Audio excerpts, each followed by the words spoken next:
پروردگار عالم نے مسلمانوں کے لیے ہر آیت میں ہدایت رکھی ہے،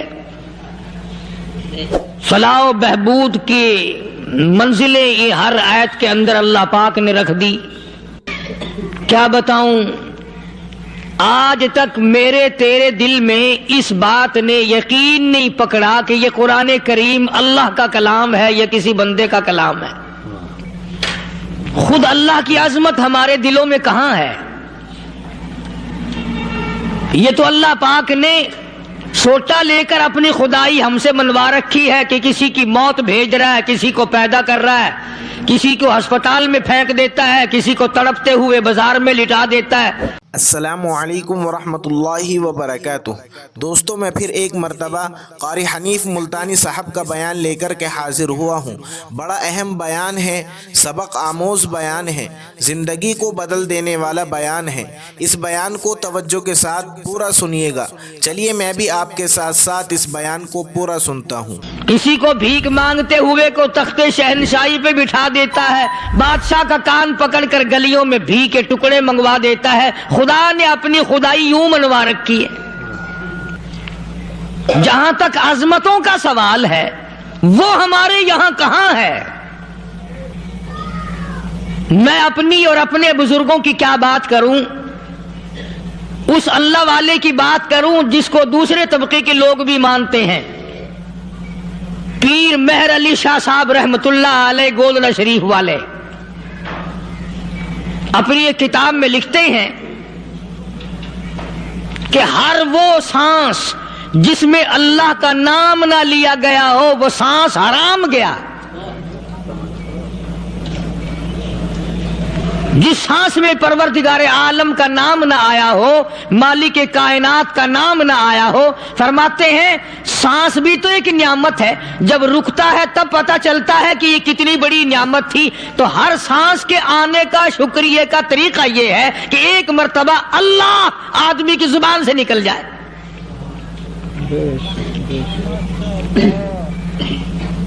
ابھی تو میری تیری نظروں میں اولاد نعمت ہے، کوٹھی نعمت ہے، بنگلہ نعمت ہے، کار نعمت ہے، پیسے نعمت ہیں، لیکن اصل نعمت جو سانس آ رہی ہے اس کو جانتے ہی نہیں۔ اس کی سمجھ اس دن لگتی ہے جس دن یہ سانس رکتا ہے، پھر بنتا کچھ نہیں۔ تو قرآن کریم کی ہر صورت میں، ہر آیت میں، ہر پارے میں اللہ تبارک و تعالی جل شانہ نے اپنی ذات و صفات لوگوں کو سمجھائی۔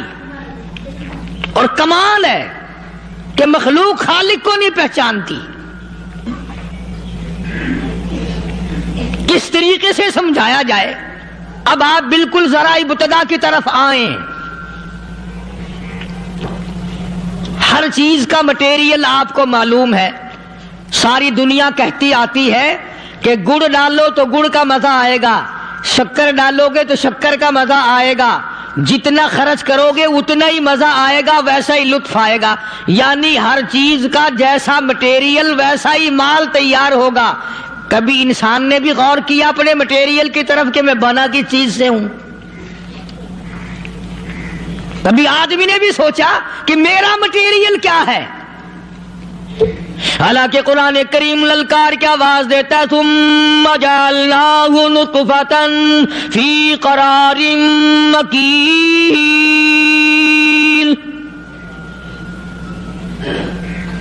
ثم جعلناہ نطفۃ من ماء مہین، میں نے تجھے ذلیل پانی سے بنایا، گندے پانی سے بنایا۔ هل أتى على الإنسان حين من الدهر لم يكن شيئا مذكورا، میں نے تجھے ایسی چیز سے بنایا جس چیز کا نام لینا بھی تیرے ماں باپ پسند نہیں کرتے تھے۔ لم يكن شيئا مذكورا، اپنی حقیقت کو سوچ، اپنی اصلیت کو سوچ۔ اور پھر میں نے تجھے بغیر اسباب کے پیدا کیا۔ ذرا توجہ تو کرو، فرمایا تیری ماں ساگ کھایا کرتی تھی اور میں اندر اندر آنکھیں بنا رہا تھا۔ اسباب تو دیکھ، مٹیریل تو دیکھ۔ ماں ساگ کھاتی ہے، اندر آنکھیں بن رہی ہیں جو سارے جہان کو دیکھ لیں۔ اماں گاجریں کھاتی ہے، اندر دل بن رہا ہے۔ اماں روٹیاں کھاتی ہے، اندر دماغ تیار ہو رہا ہے۔ اماں دال کھاتی ہے، اندر زبان تیار ہو رہی ہے۔ کس نے بنائے؟ فرمایا آؤ، کبھی تم نے آسمان دیکھ کر تمہاری سمجھ میں نہیں آتا، ستاروں سے میں سمجھ میں نہیں آتا، چاند کو دیکھ کر میری خدائی سمجھ میں نہیں آتی، سورج کو دیکھ کر میری خدائی سمجھ میں نہیں آتی، اور چل تو اپنے اصلیت کی طرف تو دیکھ کر مجھے مان جا، اپنے مٹیریل تو دیکھ۔ فرمایا تیری اماں ہزاروں چیزیں، سبزیاں، ترکاریاں، دال، گوشت کھاتی ہے، اندر ہڈیاں بن رہی ہیں، ادھر چائے کا پانی پیتی جاتی ہے تیری اماں، میں اندر اندر کتنا بہترین چہرہ بناتا جا رہا ہوں۔ فرمایا یخلقکم فی بطون امہاتکم خلقا من بعد خلق فی ظلمات ثلاث۔ اور میرے بندے، میں نے تجھے 3 اندھیروں میں پالا، ماں کے پیٹ کا اندھیرا، جھلی کا اندھیرا، رحم کا اندھیرا، ماں کو پتہ نہیں، ماں سوئی ہوئی ہے، میں بنا رہا ہوں۔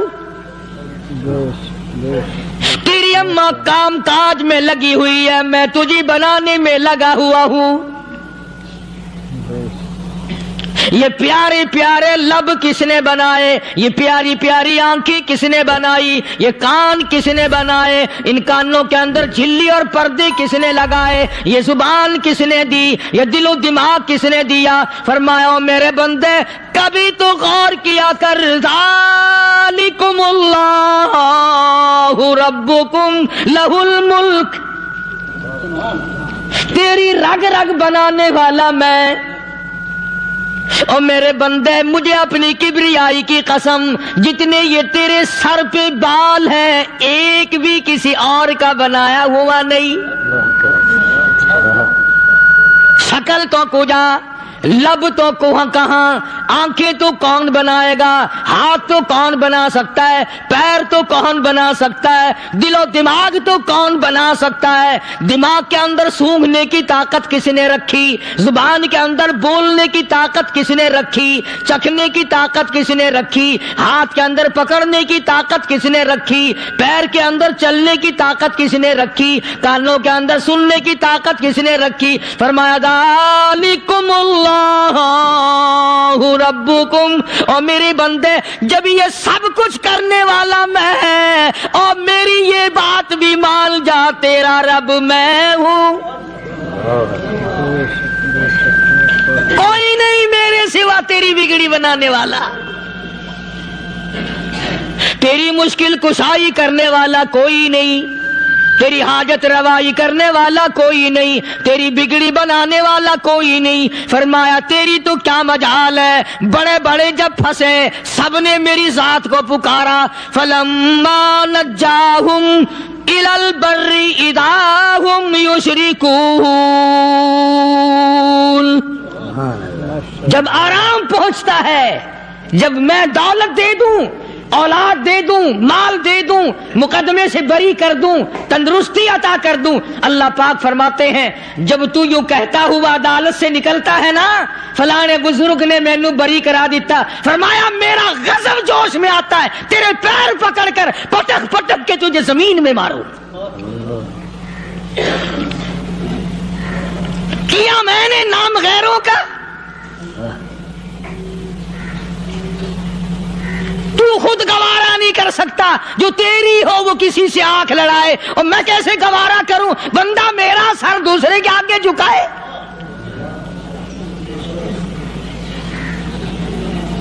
میں کیسے گوارا کروں؟ اور فرمایا جب کسی کا سر میرے دروازے پہ نہیں جھکتا، پھر مجھے بھی اپنی خدائی کی قسم ہے اگر میں مٹی اور درختوں کے سامنے نہ جھکاؤں تو میری خدائی کیا ہوئی؟ پھر در در کی مٹی چاٹتا ہے۔ کون آج اللہ کے قرآن کریم کو مانتا ہے؟ عورتوں کے اندر جو سیلاب چل گیا سو چل گیا، جو بات چل نکلی سو چل نکلی۔ فرمایا یا ایھا الناس،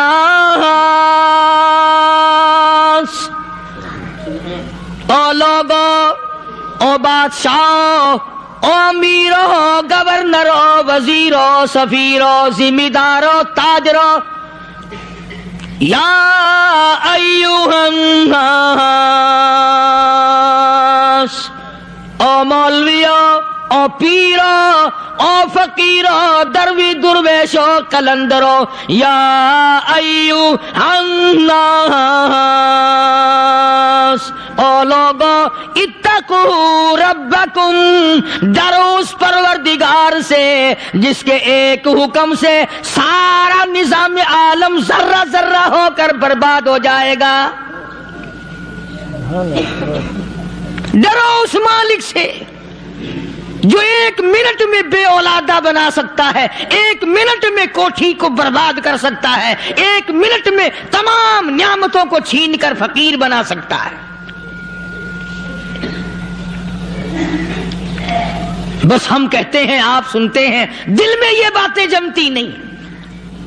اللہ فرماتے ہیں وَفِي أَنفُسِكُمْ أَفَلَا تُبْصِرُونَ، اگر میری خدائی تیری سمجھ میں قرآن کریم سے نہیں آئی، کالی کملی والے صلی اللہ علیہ وسلم کے فرمان سے نہ آئی، تو پھر 360 جوڑ سر سے لے کر پیروں کی انگلی تک میں نے لگائے ہوئے ہیں۔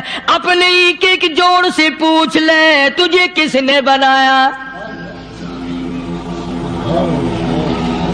ایک ایک جوڑ سے پوچھ، ان کے اندر مکھ کس نے رکھی؟ نشے و نما تو دیکھ، تخلیق تو دیکھ آدمی کے اللہ پاک نے کس طریقے سے بہتر صورت میں بنائی ہے۔ اور ظاہر ہے اللہ نے کسی کی امداد نہیں لی کہ آؤ ذرا کان بنوانا جی اچھے سے، ذرا آپ کی فرم آنکھ بنانے والی ہے، آنکھ آپ کی ہو جائے، زبان میری ہو جائے، بندہ بن جائے گا۔ فرمایا نہیں، دنیا کے کام کرتے پھرو، بناتے پھرو، چلتے پھرو۔ فرمایا میرے بندے کا بال تم کوئی ساری دنیا کے سائنسدان، ٹیکنالوجی کے ماہر مل کر بنا ہی نہیں سکتے۔ تو فرمایا اتقوا ربکم، ڈرو اس پروردگار سے۔ ڈرنے کا یہ مطلب نہیں کہ نماز پڑھنے مسجد میں آ جاؤ۔ فرمایا اتقوا ربکم، دکان پہ بیٹھا بیٹھا بھی ڈر، کارخانے میں کام کرتا کرتا بھی ڈر، مزدوری کے لیے جاتا آتا بھی ڈر، گلی میں سے گزرتا ہوا بھی ڈر۔ اتقوا ربکم، ڈر اس پروردگار سے، مال خریدتا ہوا بھی ڈر، بیچتے وقت بھی ڈر، لوگوں کی بہن بیٹیوں کے پاس سے گزرتا ہوا بھی ڈر۔ اتقوا ربکم، ڈر اس پروردگار سے جس سے چھپنے کا تیرا سوال ہی پیدا نہیں ہوتا۔ فرمایا اتقوا ربکم واخشوا یوما لا یجزی والد عن ولدی ولا مولود هو جاز عن والدہ شیئا۔ فرمایا اس دن سے بھی ڈر جس دن کوئی کسی کے ذرہ برابر کام نہ آ سکے گا۔ قیامت کا دن، حشر کا دن، محشر کا دن، حساب و کتاب کا دن، اللہ کی عدالت کی پیشی کا دن، پروردگار عالم کی حضور میں جانے کا دن، نام اعمال تلنے کا دن، ہر شخص کا نام اعمال کھبے یا سجے ہاتھ میں ملنے کا دن۔ ساری کائنات جانتی ہے کہ قرآن کریم نے صاف صاف یہ بات اعلان کہہ دی کہ وہ ایسا دن ہے کوئی کسی کا نہیں بنے گا۔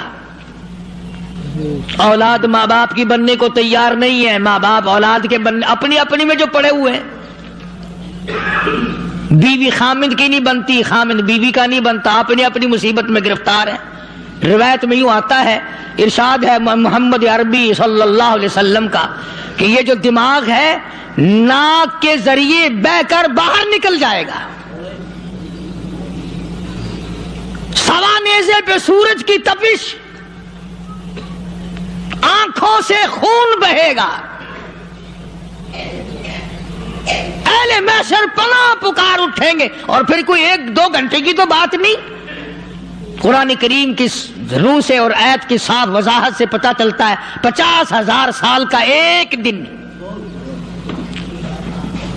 ذرا تصور میں تو لاؤ. ارے آج تم نماز کی پرواہ نہیں کرتے، رضائی نہیں اتار سکتے، صبح کو پڑے رہتے ہو، تب تصور میں آئے گی یہ بات کہ 50,000 سال کا دن کیسے گزرے گا.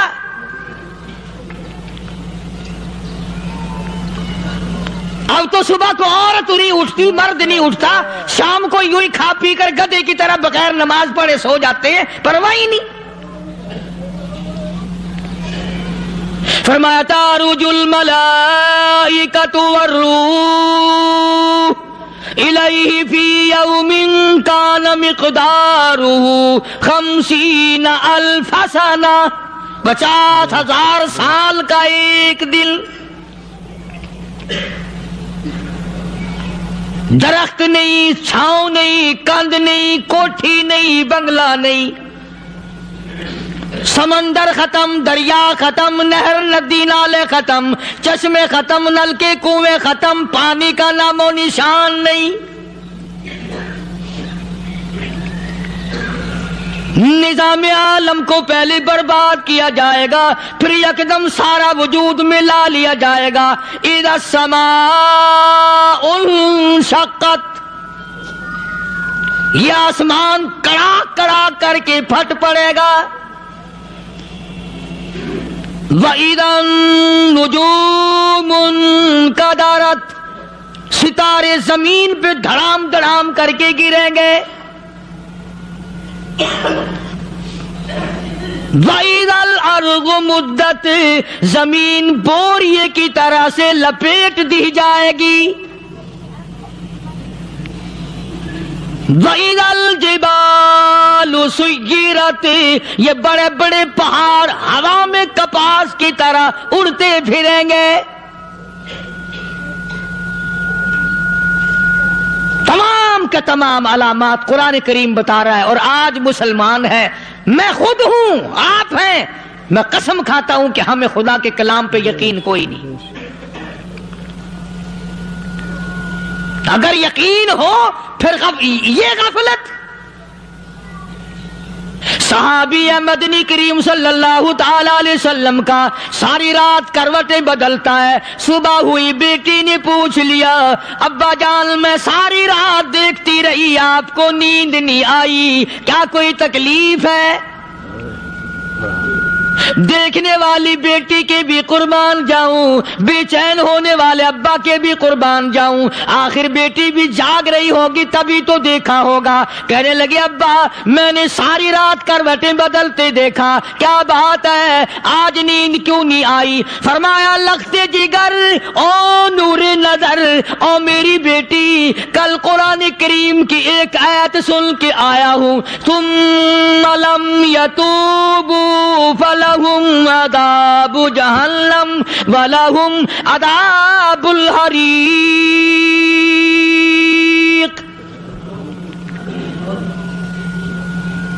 او میری بیٹی جس نے قرآن کریم کے ذریعے جہنم کی خبر سن لی ہو، جہنم کے انگاروں کی خبر سنی ہو، جس نے جہنم کی تباہ کاریاں سن لی ہو، او میری بیٹی نیند کیسے آئے؟ کیسے نیند آئے؟ امام شافعی رحمت اللہ علیہ اتنے بڑے جلیل القدر ولی کامل ہیں، وقت کے امام ہیں، پرہیزگار متقی ہیں. اپنی بیٹی کو فرمانے لگے لختے جگر تیری آنکھیں بگڑتی چلی جا رہی ہیں، میں دیکھتا ہوں تو ساری رات نیند نہیں کرتی، ساری رات سوتی نہیں، مصلی پہ کھڑی ہو کر قرآن پڑھتی رہتی ہے، تو کچھ نیند کر لیا کر، آنکھوں سے محتاج ہو جائے گی. عرض کرنے لگے ابا جان نیند آتی ہے، بستر پہ لیٹ لیٹ جاتی ہوں، آنکھ لگنے کو ہوتی ہے، فوراً میرے دل میں خیال آتا ہے شافی کی بیٹی تو نے تو بستر سنبھال لیا، صبح تیری نامعلوم زمین کے اوپر ہوگی یا لاکھوں من مٹی کے نیچے ہوگی۔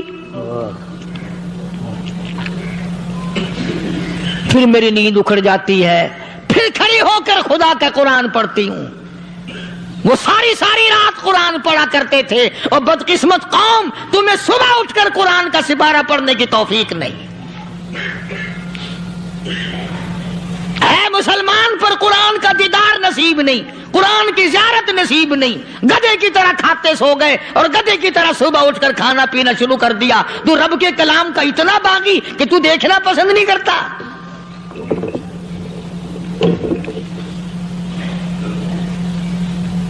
اور دنیا کی چیز اگر گھر میں نہ ہو، ٹھنڈے ٹھنڈے سانس مارتے ہیں عورتیں بھی، ہاں جی اپنی زمین کوئی نہیں نا، اپنی ہاں جی مکان اچھا اپنے پاس کوئی نہیں، فلاں چیز اپنے پاس کوئی نہیں۔ کبھی کسی نے ٹھنڈا سانس مارا کہ ہم 10 آدمی ہیں گھر کے، ایک آدمی بھی قرآن پڑھنے والا نہیں، ہم سارے کے سارے پتہ نہیں کیسے اکٹھے ہو رہے ہیں۔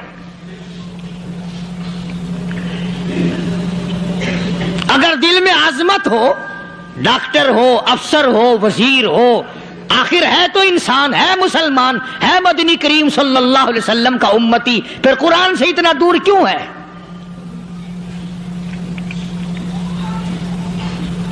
تو اللہ پاک جل شانہ نے فرمایا میرے بندے ہر حال میں ڈر، ہاں تیری ساری چلاکیوں کو میں جانتا ہوں، تیری ساری ہوشیاریوں کو میں اچھی طرح جانتا ہوں۔ فرمایا وہ دن دور نہیں، آیا وقت قیامت کا، آیا، کوئی کسی کے کام نہیں آئے گا۔ فرمایا ان وعد اللہ حق فلا تغرنکم الحیات الدنیا۔ دنیا نے پھنسا لیا، چہل پہل میں پھنس گئے، اس کے رنگ روغن میں لگ گئے، اس کی زیب و زینت میں لگ گئے، رات اسی کی سوچ ہے، دن میں اسی کا فکر ہے، اور مرنے کا کسی کو بھی فکر نہیں۔ قرآن کریم کی آخری سورت، آخری لقمان کے آخری آیتوں میں عجیب مضمون رکھا ہے۔ فرمایا ان اللہ عندہ علم الساعۃ وینزل الغیث۔ قیامت کا ٹھیک وقت اللہ کے سوا کوئی نہیں جانتا، کسے معلوم ہے ابھی اگلے منٹ میں کیا ہو جائے گا، سیکنڈ میں کیا ہو جائے گا۔ اچھا ایک بات میرے ذہن میں آئی، یہ بڑے بڑے لوگ آپ کو ملیں گے دیہاتوں میں بھی، بازاروں میں بھی، شہروں میں بھی، فلانا بزرگ غیب کی باتیں بتایا کرتا تھا، فلانا ولی یوں بتایا کرتا تھا۔ کبھی یہ بھی تو پوچھنا کہ اس ولی نے کبھی یہ بھی بتایا کہ میں مروں گا کب، کس دن مروں گا؟ جب اپنی موت کا پتہ نہیں تو اور کسی چیز کا کیا پتہ ہے؟ صرف اٹکل بچو تیر لگانے والی بات ہے۔ ابھی چند مہینے ہوئے یہاں میرے پاس چند نوجوان آئے ملتان شہر سے، اور کہنے لگے کہ 25,000 کی چوری ہو گئی ہے، بتا کدھر کون لے گیا، کدھر لے گیا۔ میرے پاس آئے یہاں، میں نے کہا بتا دوں گا پر آدھے لوں گا۔ کہنے لگا نہیں دیکھنا جی اتنا تو نہ کرو۔ اب میں نے کہا وہ سارے ہی چلے گئے یار، یقین کرو میں یہاں چارپائی میں بیٹھا ہوں دروازے کے باہر، عصر کے بعد پوری پارٹی آئی اسی شہر کی کہ 25,000 روپیہ گم ہو گیا ہے، بتا کدھر گیا ہے۔ سب لوگ کہتے ہیں قاری حنیف بتاتا ہے، سنو قاری حنیف بتاتا ہے، ٹیلا کرا دوں گا میں۔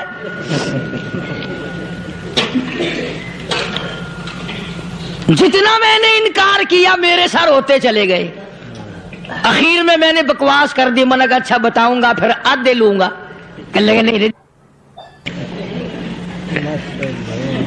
تماشا دیکھا یعنی اندازہ لگاؤ کہ ہم شہر سے سن کر آئے ہیں کہ قاری حنیف چوریاں بتاتا ہے۔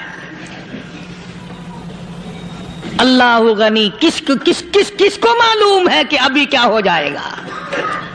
اللہ پاک نے کسی کو نہیں بتایا۔ فرمایا ان اللہ عندہ علم الساعۃ وینزل الغیث۔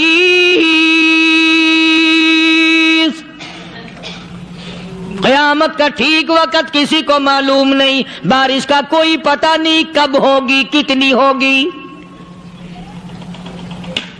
تم ابھی کہہ رہے ہوگے کہ جی محکمہ موسمیات والوں کو پتہ چلتا ہے.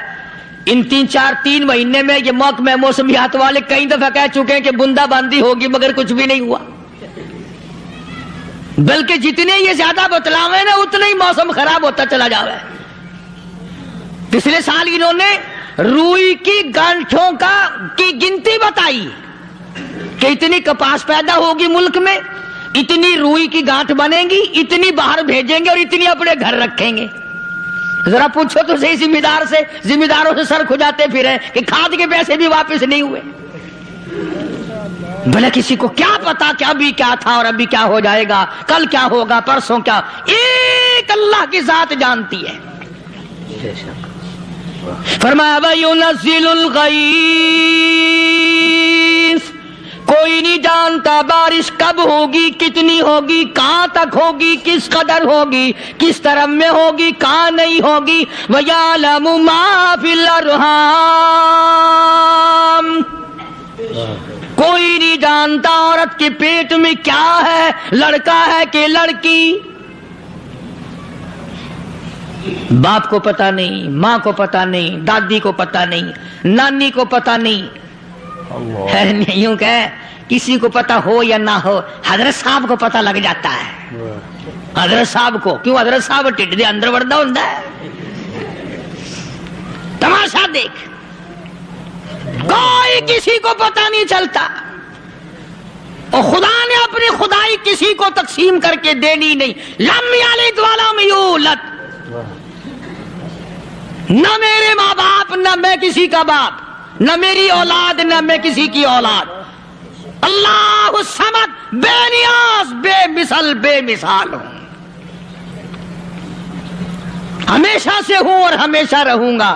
سام میرے محتاج ہو, میرے دروازے کے گداگر ہو, میرے دروازے کے فقیر ہو, میرے دروازے کے دستے نگر ہو. آؤ مانگو کھاؤ, موت آئے مر جاؤ. اگر اکڑو گے فرمایا پھر میں نے بڑی بڑی سزائیں دی ہیں لوگوں کو.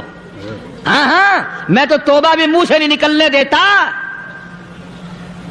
کلمہ تو کلمہ ہائے نہیں کرنے دیتا میں. جب میں موت کا پیغام دوں یکدم دل کی حرکت بند ہو جاتی ہے. ہائے بھی نہیں, اوئی بھی نہیں, اف بھی نہیں, کچھ بھی نہیں. فرمایا وَيَعْلَمُ مَا فِي الْأَرْحَامِ, کسی کو پتا نہیں عورت کے پیٹ میں کیا چیز ہے. دیکھو نا, جس نے 9 مہینے بچہ پیٹ میں رکھا, جب بچہ پیدا ہوتا ہے نا خود ماں بھی کان لگاتی ہے, بتائیں گی لڑکا ہے کہ لڑکی ہے. بےتابی سے انتظار کرتی ہے, بڑی بے قراری سے انتظار کرتی ہے عورت کہ یہ دائی بول لے, کوئی اور پاس والی بول لے, کوئی اور چھوٹی بڑی گھر کی عورت بول کے بتائے کہ لڑکا ہے کہ لڑکی ہے. اور جس نے 9 مہینے پیٹ میں رکھا, جب اس کو پتا نہیں تو پرلی طرف بیٹھے ہوئے حضرت صاحب کو پتا کیسے چل گیا. وَيَعْلَمُ مَا فِي الْأَرْحَامِ, زیادہ سے زیادہ تمہیں یہ کہیں گے جی فلاں بزرگ نے دعا کی تھی اللہ میاں لڑکا دے گا, لڑکا ہو گیا. ٹھیک ہے, دعا تو بھی مانگ, بزرگ بھی مانگے, پیر بھی مانگے, فقیر بھی مانگے, عالم بھی مانگے, ماں بھی مانگے, باپ بھی مانگے, خاندان سارے مانگو. بات یہ ہے مانگو تو سارے, پر یوں کہو دینے والا وہ ایک ہے بس. یہ ہے اصل بات. اور مانگنے کی تو کوئی کسی کی وہ نہیں. امام الانبیاء محبوب کبریا حضرت محمد مصطفیٰ صلی اللہ تعالی علیہ وسلم سیدہ عائشہ صدیقہ رضی اللہ تعالیٰ عنہ فرماتی ہیں میں سوئی ہوئی تھی, اچانک میری آنکھ کھلی, میں نے کالی کملی والے کو سجدے میں دیکھا, رو رہے ہیں, دعائیں مانگ رہے ہیں, رو رہے ہیں. حضرت عائشہ فرماتی ہیں اللہ اکبر, فرماتی ہیں اتنے روئے سرکار مدینہ صلی اللہ علیہ وسلم, سانس رک گیا, سانس گھٹ گیا آپ کا. حضرت عائشہ فرماتی ہیں میں اپنا جگر پکڑ کے بیٹھ گئی, کہیں آج بیوہ تو نہیں ہو جاؤں گی. نبی نے اتنا مانگا, اتنا مانگا, اتنا مانگا, اس کائنات میں مانگنے والا کوئی آیا ہی نہیں. ہر آن مانگا, ہر لمحہ مانگا, ہر گھڑی مانگا, اور اتنا مانگا. میری بات لکھ کے لے جاؤ انشاءاللہ, کچی پکی بات نہیں.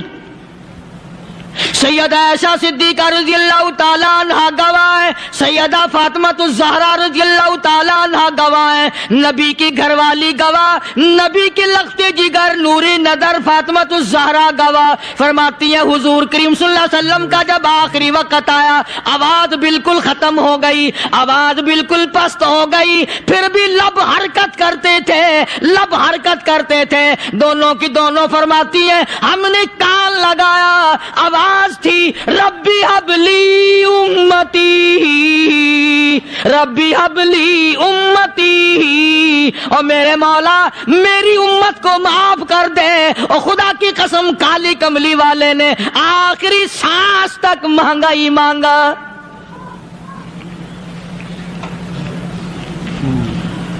چاہے تیرے لیے مانگا، امت کے لیے مانگا، مگر ہر وقت مانگا۔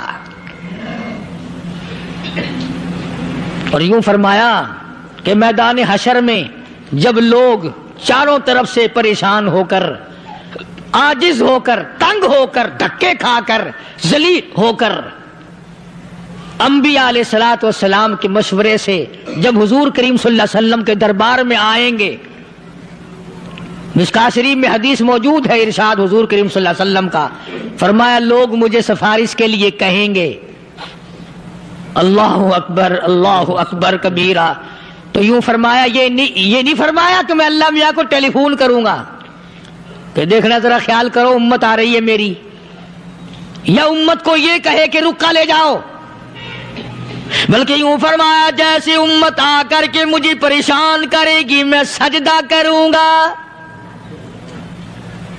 میں سجدہ کروں گا، اس وقت بھی سر میرا در تیرا، جھولی میری عطا تیری۔ اور حدیث پاک کا اگر مضمون پڑھ کر دیکھو سارے مضامین حل ہو جائیں۔ یوں فرماتے ہیں خود حضور کریم کہ میں اتنا لمبا سجدہ کروں گا اس وقت قیامت میں، اتنا لمبا سجدہ کروں گا کہ 7 دن 7 راتیں کا وقت ایک ہفتے کے برابر وقت لگ جائے گا، میں سر سجدے سے نہیں اٹھاؤں گا۔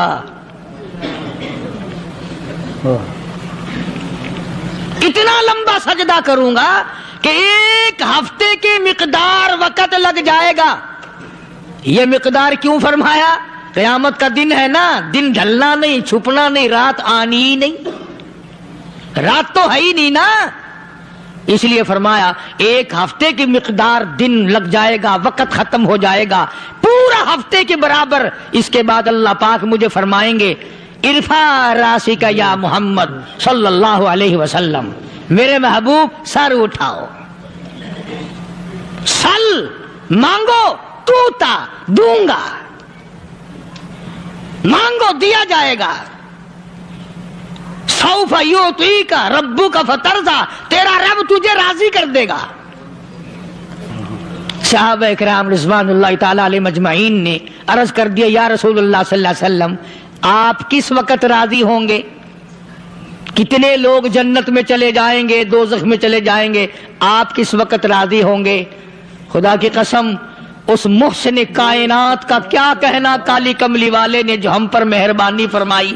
یوں فرمایا جب تک ایک ایک امتی کلمہ پڑھنے والے کا ہاتھ پکڑ کر جنت میں نہ لے جاؤں میں محمد الرسول اللہ کو چین نہیں آئے گی، ایک ایک کو لے جاؤں گا اور چین نہیں آئے گا مجھے اس وقت بھی۔ تو عرض یہ کر رہا تھا کہ قرآن کریم نے اور تمام چیزوں میں عقیدے کا سدھار کہ عقیدہ بناؤ، یہ جو عقیدہ ہے نا اس کی حیثیت ایسی ہے جیسے پہلی اینٹ عمارت کی، اگر اینٹ ٹیڑھی ہو گئی تو ساری عمارت ٹیڑھی ہو جائے گی، اگر عقیدہ صحیح نہیں تو سارے اعمال ٹیڑھے ہو جائیں گے، اور اگر عقیدہ صحیح ہے تو اعمال بھی اور تمام افعال بھی اخلاق بھی تمام کی بنیاد جو ہے وہ صحیح رہے گی اور اچھی توفیق ہوگی۔ یہ عربی کلمہ ہے، آپ اور میں اگر کلمے کا معنی سمجھ لیں پھر بھی بات بنتی ہے، یہی تو معنی لا الہ الا اللہ،